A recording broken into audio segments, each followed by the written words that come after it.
if you want to infiltrate an industry, the main way to do that, I'd say, at least from what I've seen, is starting a podcast and having all the top people in that industry on the podcast. Especially if you're a younger guy who, like, nobody knows me, how can I kind of break into an industry? Is that you need to find a lighthouse. A lighthouse is someone that is one of the most well-known and respected people in an industry.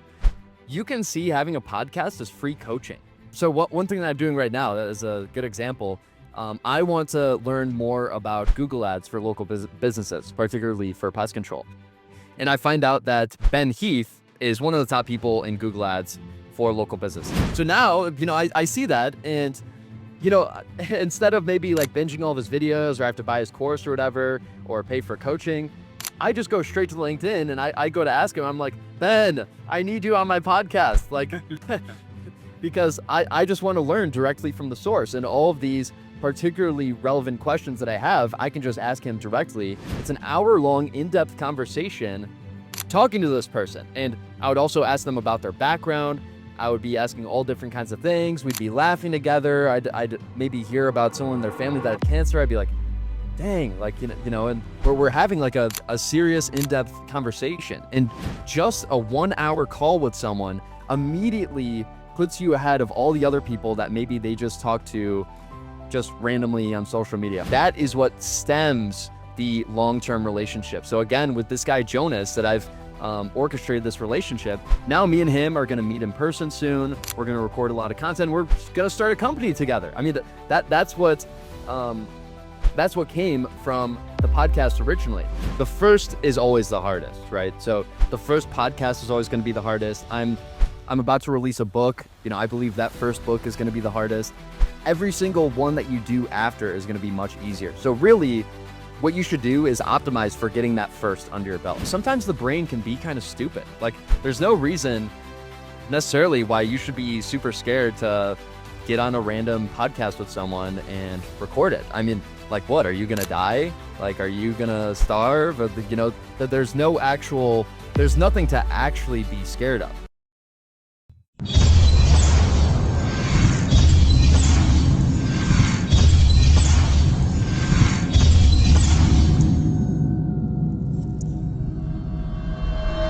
Yeah, so our topic today, leveraging guest interviews to build industry authority and trust. Danny, I'll let you kind of take it away. I didn't know if you want to just verbally talk, if you had anything you want to physically show, but go ahead. Yeah, no, so I could talk about this forever. I love podcasting, and I believe there's so many benefits to it. So I'd like to share that story from about a week ago, because this is so powerful, and this really reveals what you could get from potentially starting a podcast. So again, quick background. I started my podcast a little less than a year ago. So let's see. I think I've had 43 episodes at this point. So, 52 would be a full year. So almost a year of episodes. And originally I'll start with the origin story of the podcast itself. So was growing my podcast, or was growing my agency at the time, had it for, about 6 to 12 months.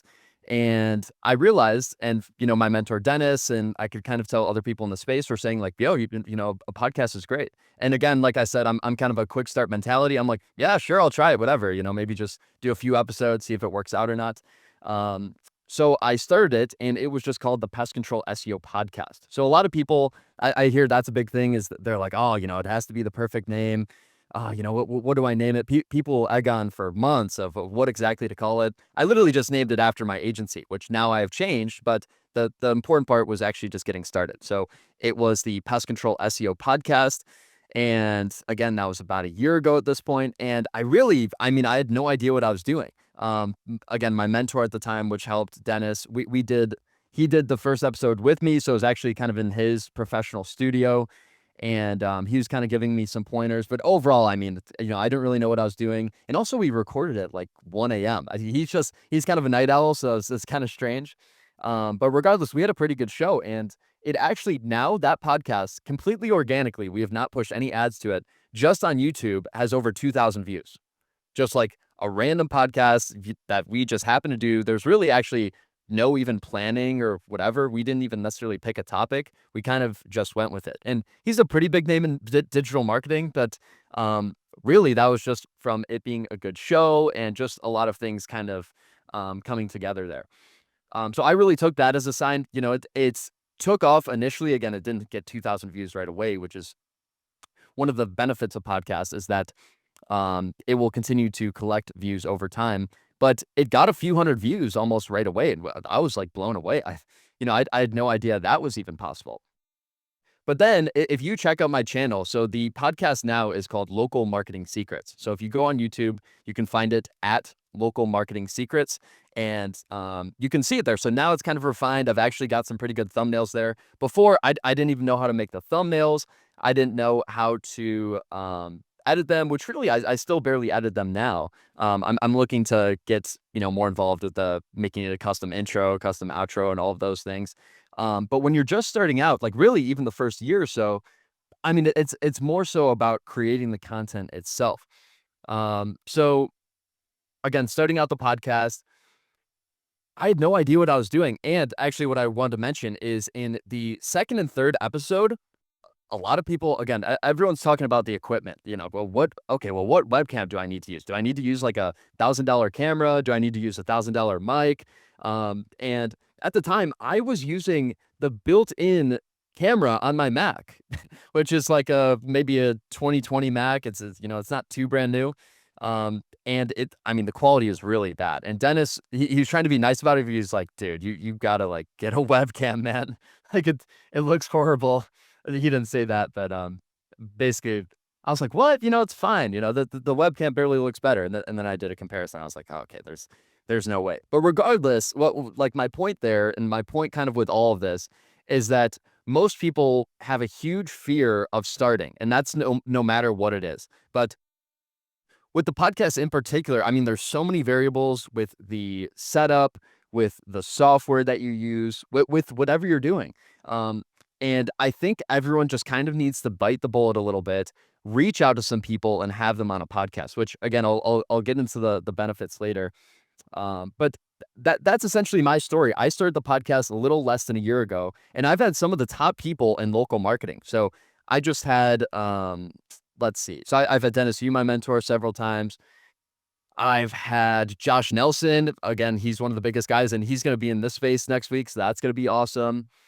Let's see. I've had Neil Patel. So we mentioned that. That is by far my biggest guest. So Neil Patel has, I think, over 4 million followers. He has over $100 million net worth. So this guy is a huge guy in digital marketing. Me as a 21-year-old really have no business in talking to a guy like this. I mean, he is just a monster in digital marketing. But if you guys are in digital marketing, you should know all about him and, other guys like Gary Vee. And actually, it was funny.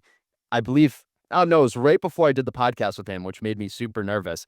I go to ChatGPT and I ask, just kind of out of curiosity to see who would pop up, I ask, who are the top people in digital marketing? And Neil Patel shows up number 2.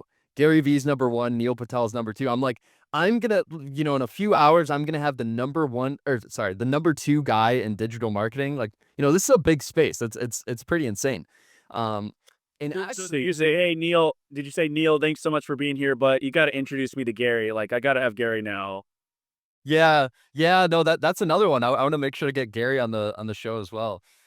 Yeah, no, it's really insane. And honestly, I'll give you guys like this is like some super sauce. Like very few people know this, but if you guys somewhat develop a podcast, you can actually have Neil on as well. So the way I figured this out, I had this guy Phil Risher on my podcast. So Phil is fairly big in the space. He's got a pretty good following on Instagram, LinkedIn.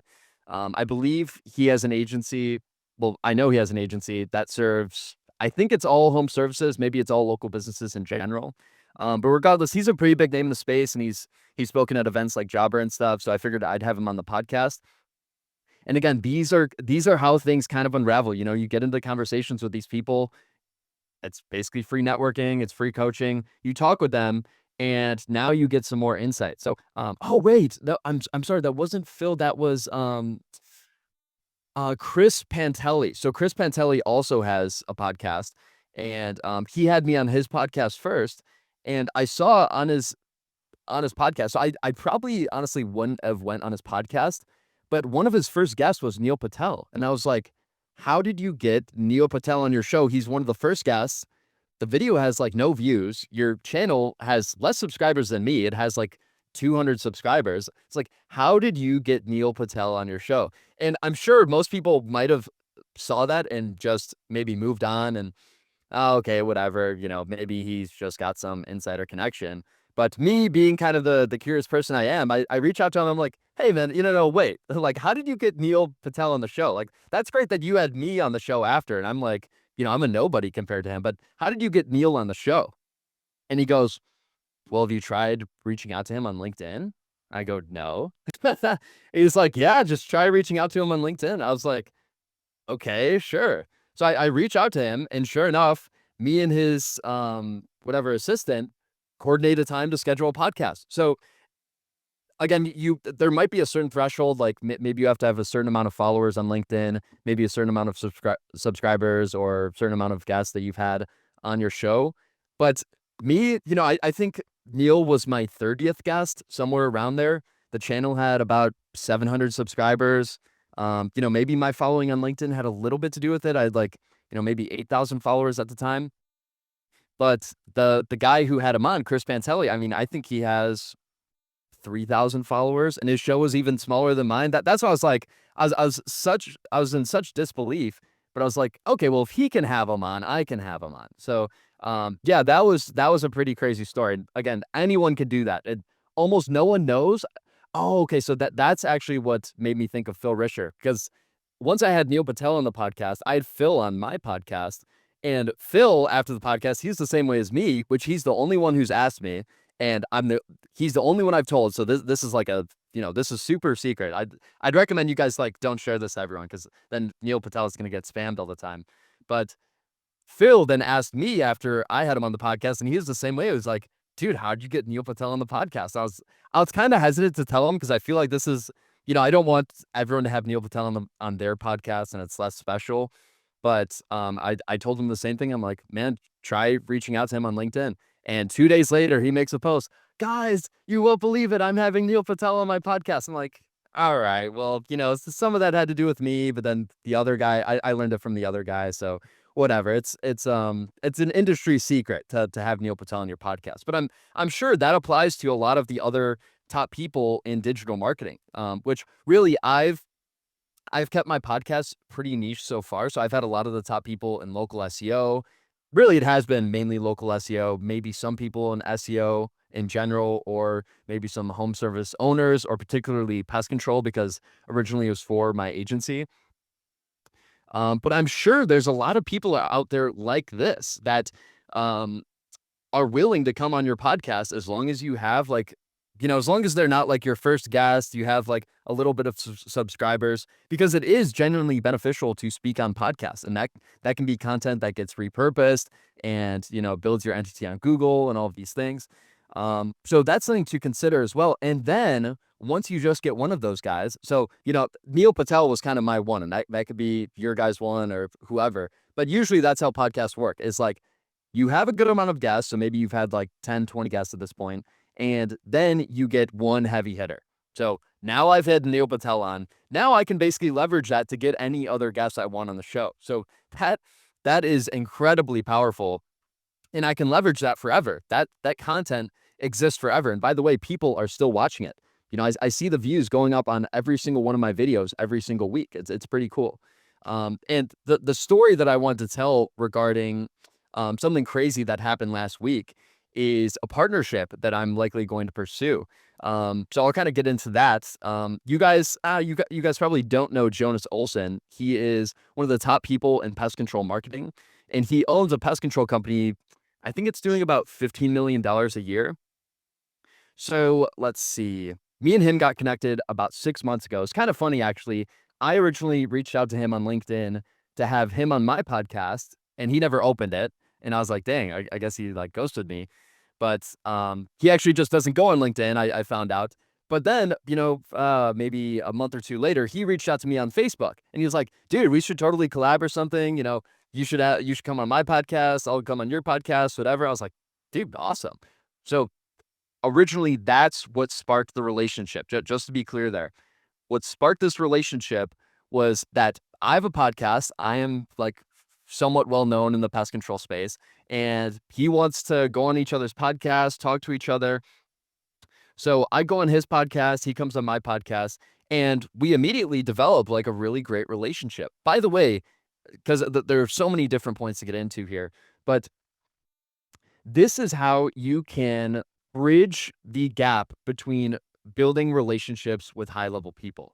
So, someone high level like Jonas, his company's doing $15 million a year. My company isn't even doing $1 million a year. Again, that's someone I really don't have business speaking to. But because I've developed my presence, he sees me around, and it would be beneficial for him to come on my podcast. And then he can also have me on his podcast, and he can get my niche expertise of SEO, particularly in pest control. And he has a pest control company that would be super beneficial for him. So we kind of have that mutual benefit. And again, that's great. If you're looking to get onto other people's podcasts, it's great to have your own. So then you have them on yours, and then you can go on theirs. So I found that great for podcasting opportunities as well. Regardless, so with the Jonas opportunity, we were kind of buddies. We went on each other's podcasts, and he said to me, I think it was early December last year. So this was just 3 or 4 months ago. He was like, dude, I've got this pest control marketing course called Pest Control Millionaires, and I'd love for you to release an SEO program in it. So because he was like fairly impressed with how much I knew, and I don't know, whatever, that I was fairly intelligent regarding SEO, that he was like, man, one of the only things I'm missing in pest control marketing is SEO. I have a section for how to crush it on YouTube, how to do sales, how to do Facebook ads, but I'm missing SEO and like Google ads and local service ads and these kinds of things. And immediately I said yes. I was like, yeah, of course. Honestly, I wouldn't even care if there was no revenue from it, because just having that authority and association from him, everyone knows who Jonas is in the pest control industry. I went to Pest World, which is the #1 pest control conference. Let's see, that was October, so a little more than half a year ago. And I actually didn't even talk to him because we weren't acquainted then. That all of this has happened so fast. But I see everyone going up to talk to him. That there's always people talking to him. And he has like a big podcast in the space as well. Over 100 episodes. He's got like 20,000 Instagram followers. So he's a pretty big name in the space. One of the biggest names in the space. And something that I've learned from my mentor Dennis as well, that what you want to do, especially if you don't necessarily have to be younger, but especially if you're a younger guy who nobody knows me, how can I kind of break into an industry, is that you need to find what Dennis calls a lighthouse. A lighthouse is someone that is one of the most well-known and respected people in an industry. And for Jonas, he is a lighthouse in the pest control industry. He has an 8-figure pest control business. He has one of the biggest podcasts in pest control. He has a big following on social media. Just about everyone knows him. He's been in the space for a while. So he is one of maybe 3 lighthouses in the entire industry. Pest control is pretty small. So I'm sure, maybe you guys are in niche industries. Maybe it could be HVAC, or maybe not even something local. But there are always gurus. Really, guru is a synonym for lighthouse. There are gurus or lighthouses in your industry that you can target and ideally make some kind of relationship with them. Now, honestly, I feel like I've gotten pretty lucky with this relationship with Jonas, that I'm going to talk more about how that's transpired. But regardless, we just got in touch originally by having each other on podcasts. And then, like I said, he had me release a course in his program. And then we're talking, let's see. So we're in touch. He has me on for another podcast. And meanwhile, I'm talking back and forth with his partner, Jake Sheldon. Jake Sheldon is another one of the top guys in the pest control industry. I wouldn't say top guys in the pest control marketing field, particularly. I wouldn't say that he's a lighthouse, because he's a little bit younger. He's not, or, he has a pest control business, but not as big. Lighthouse is like, you're the guy. When I think of like growing an agency, I think of Josh Nelson. He's kind of the lighthouse for agencies. So me and his partner Jake are talking back and forth. And about a week ago, on this call with Jake, let's see, we're talking. Oh, no way! Of course, this ties into another podcast. So I'm actually this is funny because I'm such a big advocate for podcasts. I'm I'm actually starting another podcast called Pest Control Legends. So originally, the Pest Control SEO podcast that was just for my agency and is gonna be everything local SEO and pest control. I realized that doesn't really work. It's kind of a mix. It's hard to do that. So now it's turned into Local Marketing Legends. It's all about local marketing. But now I've decided again that it makes sense to have an industry specific podcast, which by the way, I mean, there's a whole different segment I could do on why niching down is so important. But that's kind of another story. Ideally, you should be niche down. And when you can kind of dominate an industry, then you can have different components of authority to cement that. So right now I'm about to release a pest control SEO book. I am about to have the Pest Control Legends podcast. So that's going to be released in the next week or so.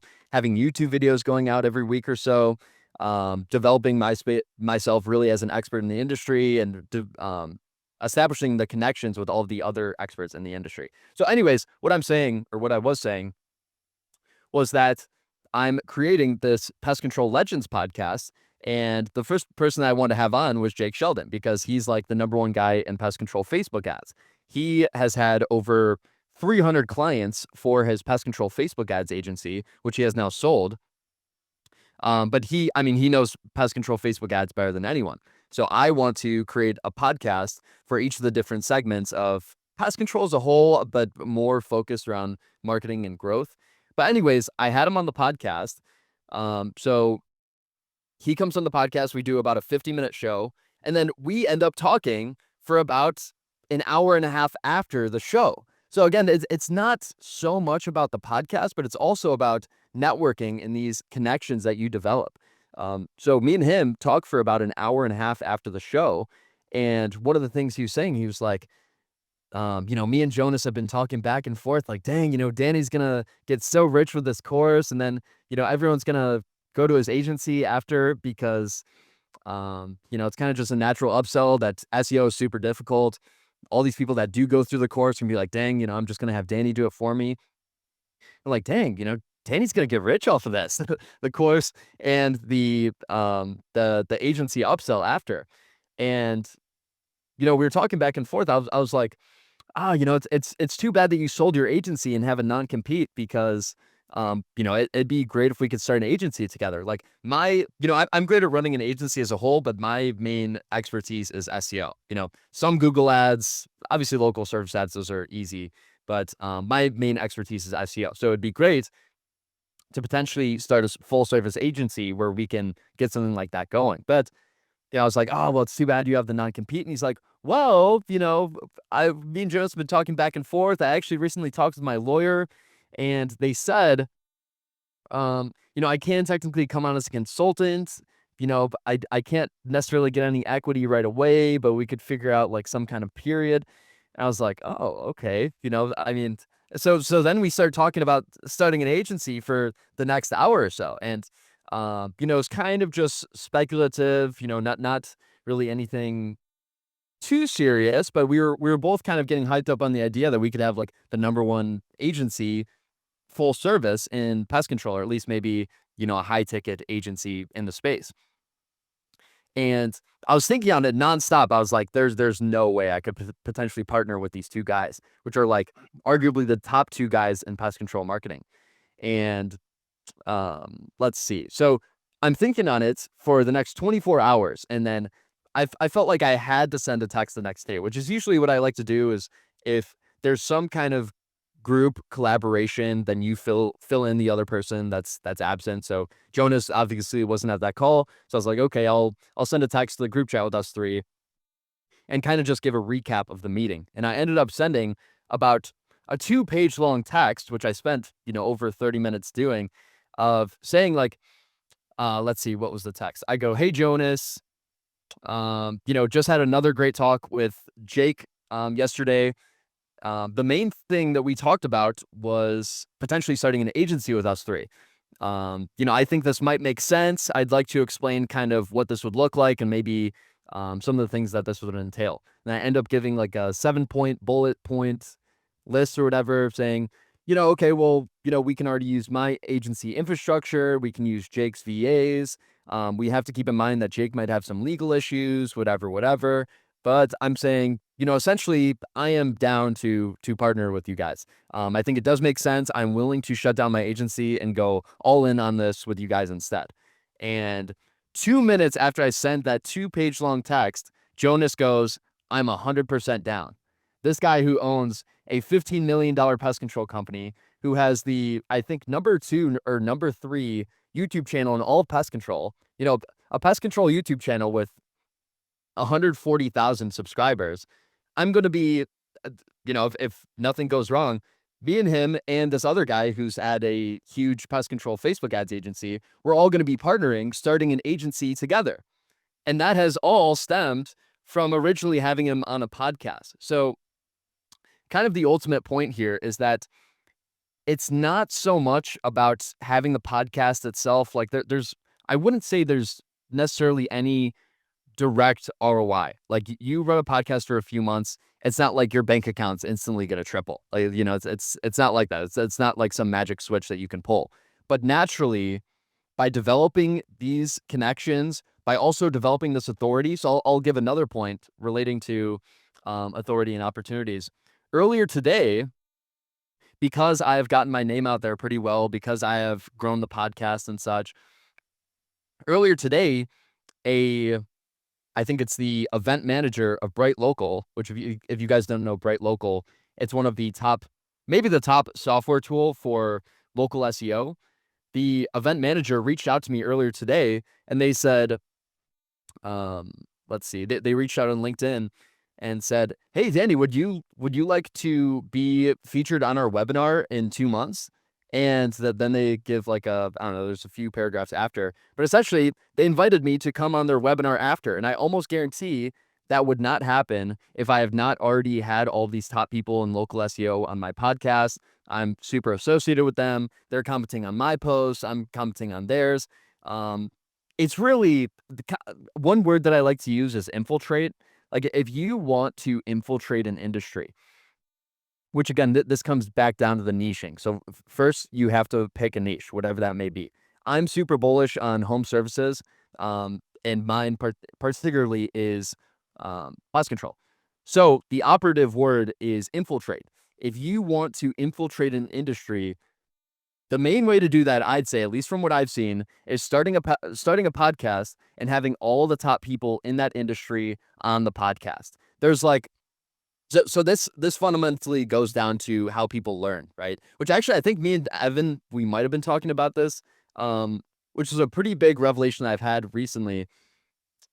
And actually, it's so simple, but people learn, and kids learn, people learn, adults learn by association. So what happens when you're associated, when you have an hour-long conversation with all of the top people in a particular field? So let's say I wanted to be, one of the top people in, I don't know, like I want to be a top DUI lawyer. Then I would start a DUI lawyer podcast and have all the top DUI lawyers or maybe DUI lawyer marketers or people kind of adjacent to that field. But overall, create that association showing, hey, I've had a podcast with all the top people or all the top DUI lawyers. Like, so now when people think of me, maybe they don't know me, but they know all these other people. And then they're like, oh, well, if you've had a public conversation with all of these top people, all of these top DUI lawyers, then you must be a top DUI lawyer. Like it's honestly kind of stupid how the brain works this way, but that is how it works. And I've kind of figured that out and capitalized on it. So honestly, I mean, there's so many different ways, but is there anywhere you'd like to take this, Mike? No, this is awesome. So, I love it. Let me ask this. You were kind of honest with us. You were a little nervous about your conversation with Neil, right? Industry giant, and you're like, man, I don't deserve to be in the same room with this guy or in the same call with this guy.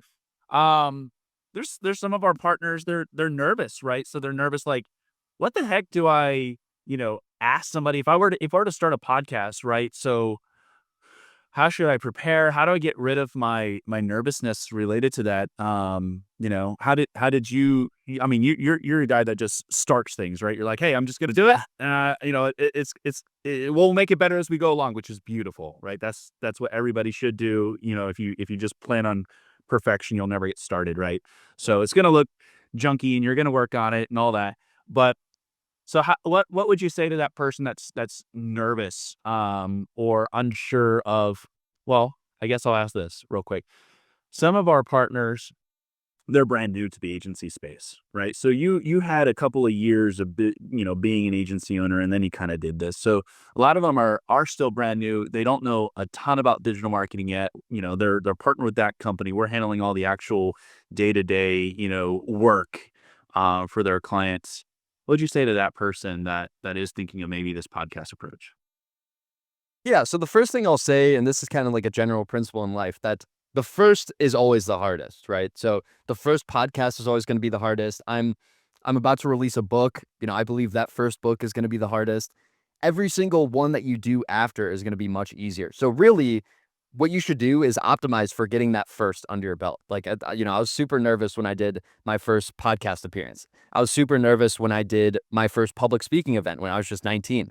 Um, you have to get that first under your belt no matter what it is. And really just try to do that as fast as possible, and then you can iterate off of that. So, like regarding clients, I was really lucky that my mentor Dennis basically handed me a client.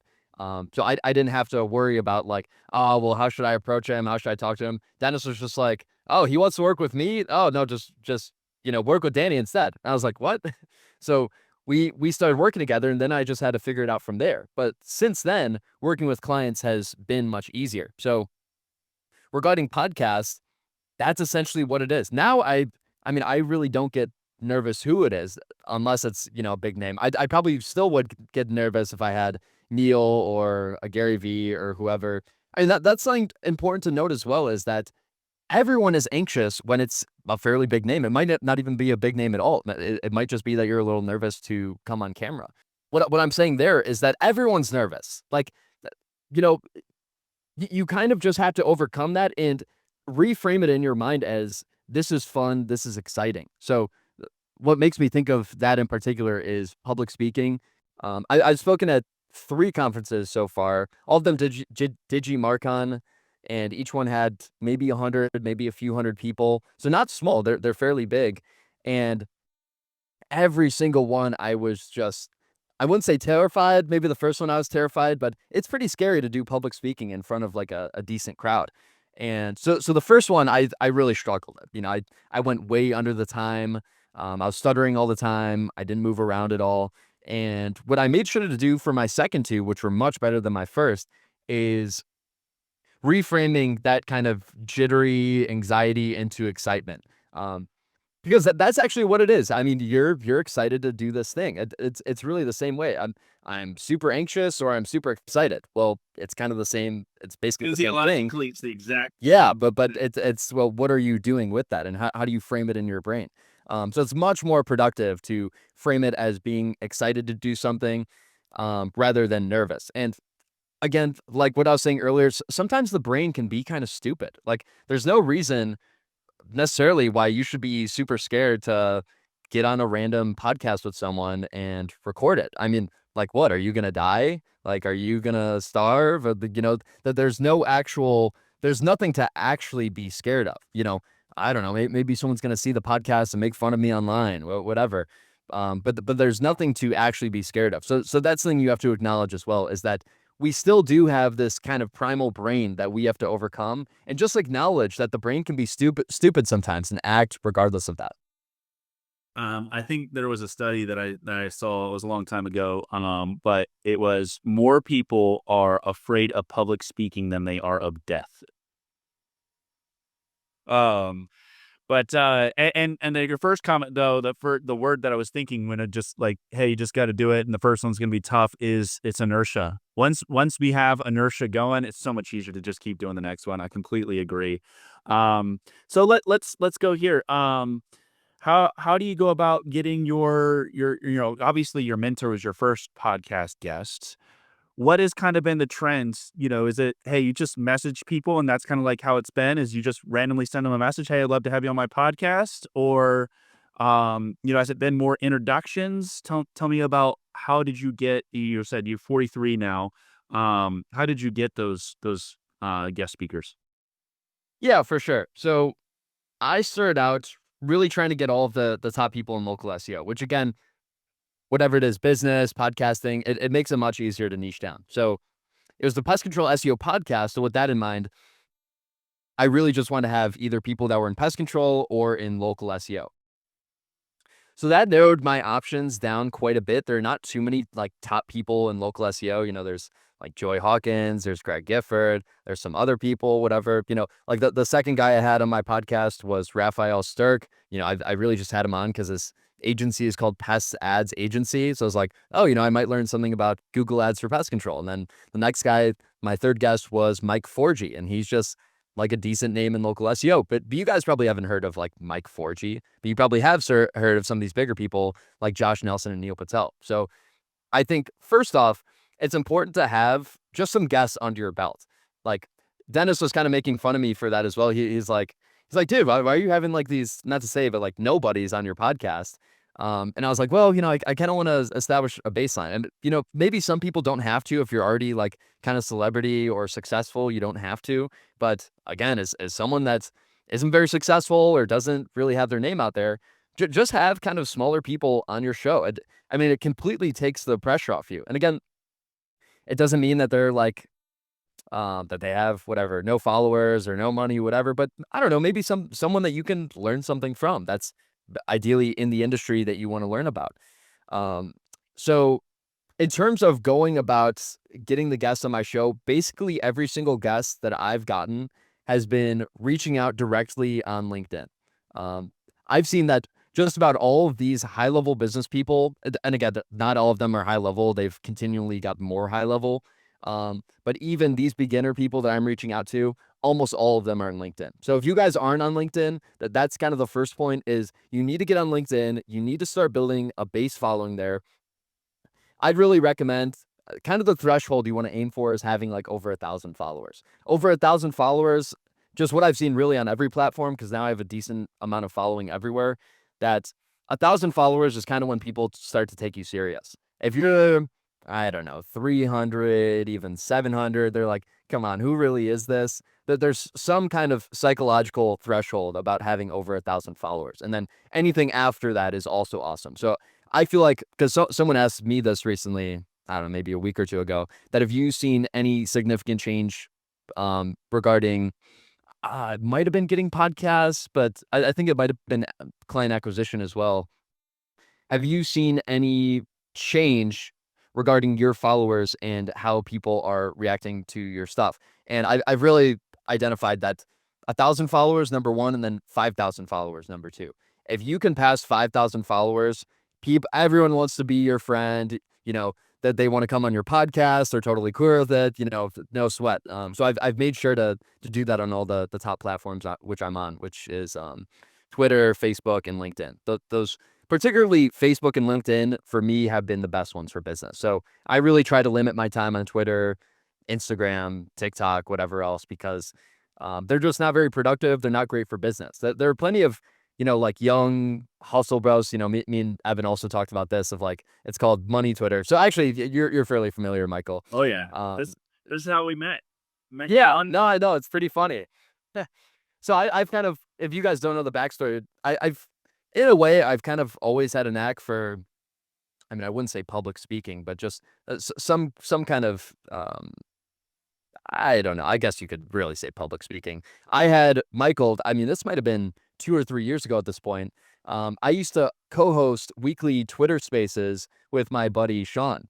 And one of them, so we would occasionally have guests on the show. So it might have been like, our friend that's, 16 years old and doing 30K a month or something crazy like that. And one of the episodes we had Michael on. So, that's actually how me and Michael originally got connected. That was about Like podcast, but oh wait, it's just Twitter. Yeah. Yeah. No, that was about 2 or 3 years ago, and that was just a Twitter space. And again, this goes into, like, the whole way of how I operate. I'm just, "Sure, let's do a random Twitter space. Okay, Michael, he's got a lot of followers. It seems like, he's got a successful business and he believes in Christ. Okay, let's have him talk about Jesus and business." That's just what we did. So it's not like there has to be a lot of planning in it, required or whatever. I'm sure, I had a smaller following at the time, but to that point, I mean, I had Michael on a podcast like 2 or 3 years ago. I mean, I was like, whatever, 18 years old or something. So, regardless, yeah, so having a great base amount of followers definitely helps, and then continually building upon your guests. So no one wants to be your first guest. No one even really wants to be your third, fourth, or fifth. So you have to, and really that this comes down to already having, ideally, a network in place. So I already had Dennis as my mentor. I was already connected with this guy Mike Forgy. I was already connected with this guy Raphael Sturck. So all these guys that I'm already friends with, I mean, they don't even care if I have like a built out podcast, because we're just friends. So if you're friends with people, I mean, of course they're down to come on the podcast. And Um, guarantee for everybody that's in this room, there's plenty of other people that are also in this room that would be happy to be one of your first people. So you can literally leverage this network right here if you're thinking of launching a podcast. I guarantee other people would be happy to come and chat and help you fill up and get some experience launching it. So that's Definitely. Definitely. Yeah, so get those initial guests going, and, I don't know if I've recognized an exact threshold here, because honestly, I'm, somewhat new to the game. I've only got, like, 40 or so, but I'd say get at least, like, 10 under your belt before you really start reaching out to heavy hitters. Now, to that point, I've actually had, like, Greg Gifford was my 5th guest, and honestly, in retrospect, I probably shouldn't have gotten him, because he's so big. I don't know how he said yes or whatever, but again, the same way with Neil, same way with these other heavy hitters. Like, I honestly have no business talking to them. I have no business getting an hour of their time. I have no business, just being able to ask them whatever I want. Another thing that I'd like to mention here, another way you can frame this or slice this is that you can see having a podcast as free coaching. So I will literally so what one thing that I'm doing right now that is a good example. I want to learn more about Google ads for local businesses, particularly for pest control. And I'm looking up on Google, or really actually YouTube, who are the top people for Google ads for local business. And I'm searching around, whatever, and I find out that Ben Heath is one of the top people in Google Ads for local business. He's got like 50,000 subscribers, 40,000 LinkedIn followers. I think he's managed like, $150 million in Google Ads. So clearly he's a pretty big player. So now, I see that, and, instead of maybe like binging all of his videos, or I have to buy his course or whatever, or pay for coaching, I just go straight to LinkedIn and I go to ask him. I'm like, Ben, I need you on my podcast. Like, because I just want to learn directly from the source, and all of these particularly relevant questions that I have, I can just ask him directly instead of maybe listening to all the podcasts that he's been on, or listen to all of the videos that he's been doing. So it's particularly relevant when you are ingrained in a field. Like, oh, I'm really having trouble like crafting campaigns. How do I write the ad copy? If you guys watch some of my podcasts, you'll see that I'll ask like really specific questions. And it's not because like I hear people asking them, it's because I'm asking them for myself. So in that way, you can really kind of get free coaching too. And not only is it free coaching, but it's also free networking. I don't know if I want to frame it that way, but you're networking with all these people too. So kind of what I was talking about earlier is that now, even though I have no business being friends with them or whatever, me and a lot of these people that I've had on the show are now like friends. And yeah. really what's established that, which, it is the podcast, but you think about what the podcast is. And it's an hour long, in-depth conversation. Again, it might be more, it might be less, but mine have been around an hour. It's an hour long, in-depth conversation talking to this person. And I would also ask them about their background. I would be asking all different kinds of things. We'd be laughing together. I'd maybe hear about someone in their family that had cancer. I'd be like, dang, like, and we're having like a serious in-depth conversation, and just a 1 hour call with someone immediately puts you ahead of all the other people that maybe they just talk to just randomly on social media. Oh, we just like chat on LinkedIn, or, oh, whatever. But when you have an hour-long in-depth conversation with someone, that is what stems the long-term relationship. So again, with this guy Jonas that I've orchestrated this relationship, now me and him are going to meet in person soon. We're going to record a lot of content. We're going to start a company together. I mean, um, that's what came from the podcast originally. So, it's really incredible. I couldn't be a bigger advocate. And like I said, I'm starting a second podcast because this one has been so beneficial for me. I probably wouldn't recommend everyone like start two podcasts or whatever. I'm kind of more talkative, and I'm okay being in public. Some people aren't. But it might be useful, and it's something to consider starting a podcast. And again, there's a lot more flexibility than people may think. You don't have to have like a strict schedule. So like another kind of mentor of mine in the space, Wyatt Chambers, he has a pretty big pest control marketing agency, and he recently started a podcast kind of because I was egging him on too to post or to create a podcast. And um, and he was like, okay, fine, whatever. And usually most people will do like a weekly format because that's what most podcasts do. And I was actually telling him to do a weekly format, but he's like, no, we're just going to release them whenever they come out. So, sometimes there won't be a podcast for 3 days. It might be 10 days. It might be whatever. But he keeps getting the podcast out. So there doesn't have to be like a specific schedule. It could be monthly. It could be weekly. It could be daily. You could do 10 episodes and then never do one again. Like, you can do whatever you want with it. I think a lot of people honestly just give it too much thought. You just have to start and then figure it out from there.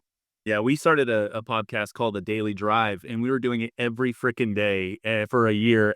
See. Yeah, we're like, never. No, we stopped it. We're like, all right, that was a stupid idea to name it The Daily Drive and have to do this every freaking day. But we got some really cool folks. We actually put an intern on like literally just cold calling folks. We actually got like the guy who invented, shoot, what is it called? The thing on the iPhones, the little grip thing. Yeah, that. I said it's called. That's what it is. Pups. Yeah, Pop Socket. That's what it is. Pop Socket. So we had him come out and was on the podcast. It's just cool. Like it's just literally. I look at it as almost like the Trojan horse, right? Here's the gift. Here's the stability. Oh, by the way, we're all here. This to the party. But yeah, it's a beautiful way to start relationships. And I love what you said there of now that they've spent an hour with you, immediately like you have a relationship with them compared to everybody else. And I guess what I would say to somebody that asked me like, hey, what questions do I ask? I go, just be curious, right? Just be a curious person. If you're a curious person, you're going to ask great questions and it's going to lead to a great conversation. Is there anything else you would add on top of that beyond just being curious?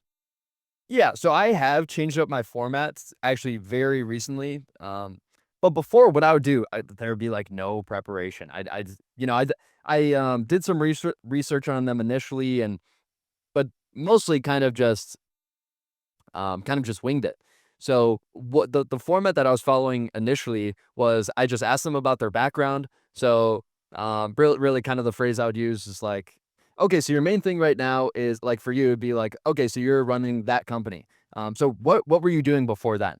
And then they tell their backstory, and now you can ask any questions off of that. So usually what I would do, and what also creates a pretty free flowing conversation, is asking questions off of their answer. So, maybe you say, I don't know, I started like another agency and it failed, and be like, oh, okay, what happened with that failed agency? What did you learn from that? So that's a pretty easy way to do it, is pulling from the answers that they've already given. So that's what I used to do, and I didn't prep at all. Now what I'm doing, I've changed the format, which again, you can start it whichever way you want. You can do it this way, you can do it the way I did before, whatever your own way.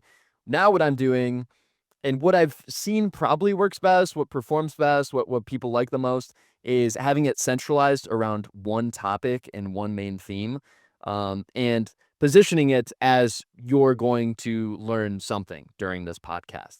So that could be, like that Google Ads guy that I want to have on the podcast say, today we're going to be we're going to learn all about how to do Google ads for local businesses and how this can massively grow your company and how you can get a way lower cost per click or, whatever that is. Centralizing it around one idea versus, oh, okay, well, you did this, you did that, whatever.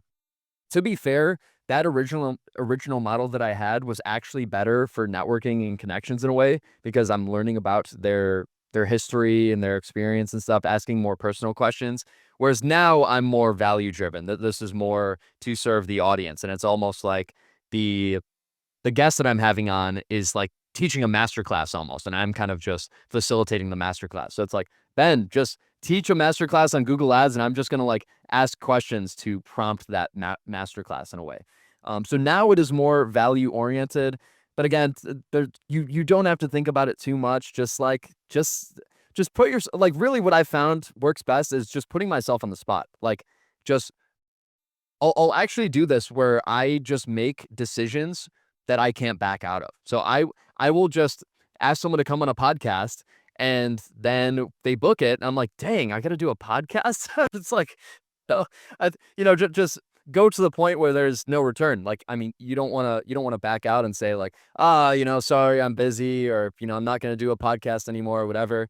Just like, just do the initial decision and then make yourself figure it out essentially. And that's what I found out works best for me, maybe not other people, but it's very productive in terms of getting a lot of things done quickly and kind of just forcing yourself into the arena. Like, I have to go on that Riverside meeting later today. I have no idea what I'm going to say. I have no idea what I'm going to ask them, but I'm just going to figure it out. And usually you do pretty decent. But when you are set in the scene and you don't give it like a ton of thought and you're not like too overly anxious, but you just go in there and just kind of figure it out on the fly, then you actually do a pretty good job. And especially if you continue to do that, then it works out really well. Love it. So you're using Riverside.fm. Is that how you put together the podcast?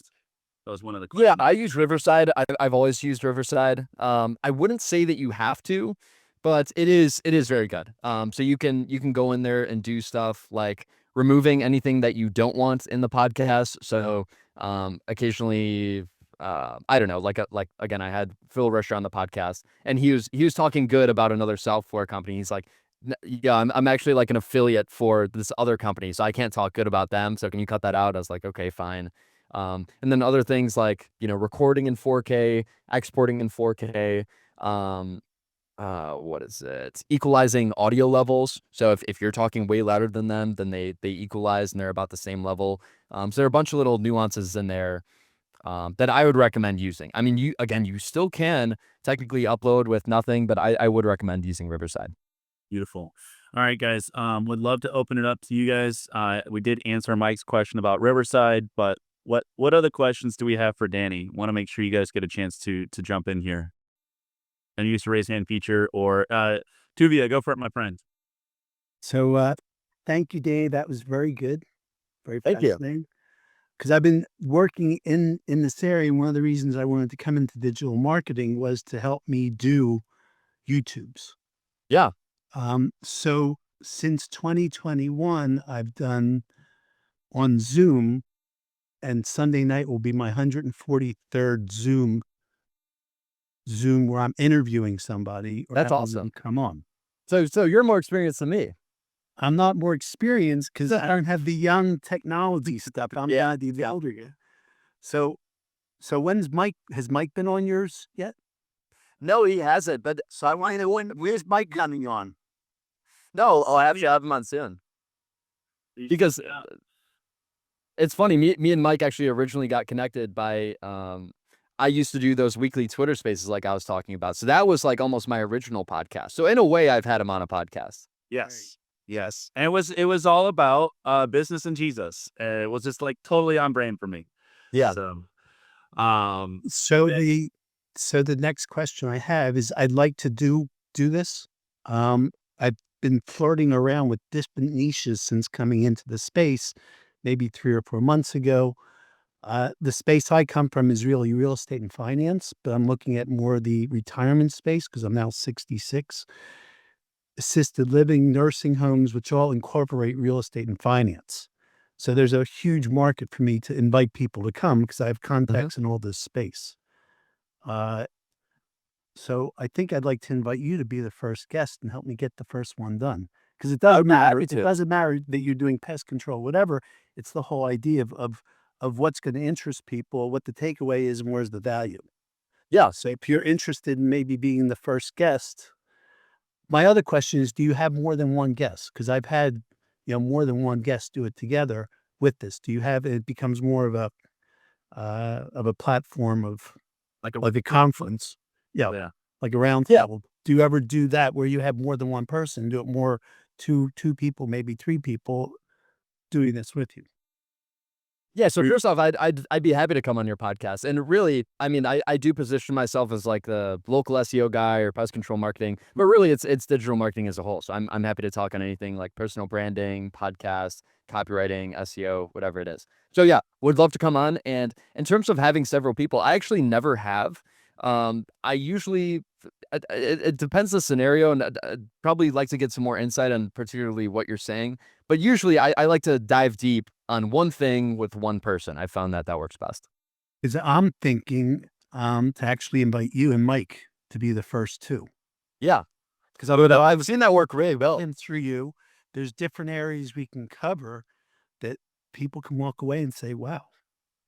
Yeah, yeah, and framing it like the Mike, there's does that make sense to you? Is that something you'd like to maybe join? Absolutely. Absolutely.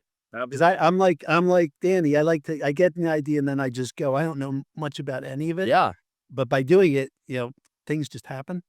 Absolutely. No, I agree. That's how things do happen. I've seen that. And particularly maybe not so much podcasts, but that too.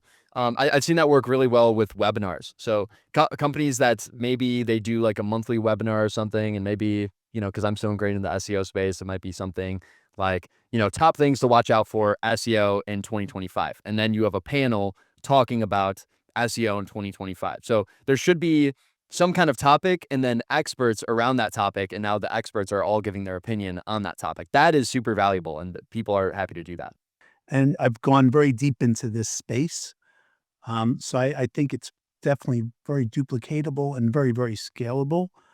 I keep looking at YouTube as what I'm attracted to, not Facebook or Yeah. Twitter. You too. I am a big fan. YouTube, is really where I see my future with this. I'll also say this for everybody in the room. I think YouTube is one of the most underlooked at opportunity for, especially for a lot of the startup agencies out there, because um, when we talk about SEO, when we talk about Google Ads, SEO in particular, long ramp time until you finally get to that ranking that pulls in inbound traffic, right? That leads to clients, right? PPC often, in the digital marketing space, 20, $30 a click. You talk about 10 clicks, 200, $300 a lead. Expensive, let's say 20% of those close. You spend a lot of money to get one deal. YouTube, what I love about YouTube is since it is owned by Google, you can actually target people that are in market and not have to pay the cost per click that you would have paid in Google, 20, $30 a click, pay like $3 a click, plus all the extra exposure in front of exactly the market who's in market right now. So just want to give everybody in this mastermind that of, if you want the least expensive way to get people that are in market, I highly recommend you be considering YouTube. So Yeah. Yeah. YouTube is the main one I'm always pushing. Obviously, you should be posting on all the main podcast platforms because why not? But whenever I'm promoting on social media or telling people to check out the show, I'm always saying check it out on YouTube. And one of the main reasons that there's the SEO component, and then there's also because it's public. So something like when you're posting on Spotify, people can't see how many views each show has. They can't see how many likes each show has. They have finally implemented comments, but people don't really use comments on there anyways, and that's for other podcast platforms as well. But YouTube, everyone knows YouTube. So if you post a show and now people can see, like for instance, that the show that I just did with Josh Nelson got almost 4,000 views. So now everyone can see that publicly versus when it's on Spotify or maybe Apple. I'm most familiar with Spotify, but people can't see all those views. That's how you get the snowball effect, is when people can see all the views and engagement on the shows. why do you think the Josh Nelson one had such a big impact in terms of so many views so quickly? Did you put any ad dollars behind that as well, or is that just pure organic? What was that? I didn't put any ads to it, but I think he might have. Yeah. It looked like something unnatural. It didn't seem like how the other ones were. So now that is my podcast with the most views. Nice. Danny, very much appreciate you taking the time to share this with this group. Any final words of wisdom? No, that's it, man. I'll go back to that point that the first is the hardest. You just have to do it. So if it's your business, if it's a podcast, whatever it is, get that first done. Get that first podcast done. Get that client. Get that girlfriend. I don't know, whatever it is. Like, just do the first, and then everything else after becomes much easier. And now you have somewhat of the experience. So just do whatever you can to get that first, and then everything will be much easier. But people usually stress about, oh, well, how do I get the first, whatever. Just do anything you can to get it and then move on from there.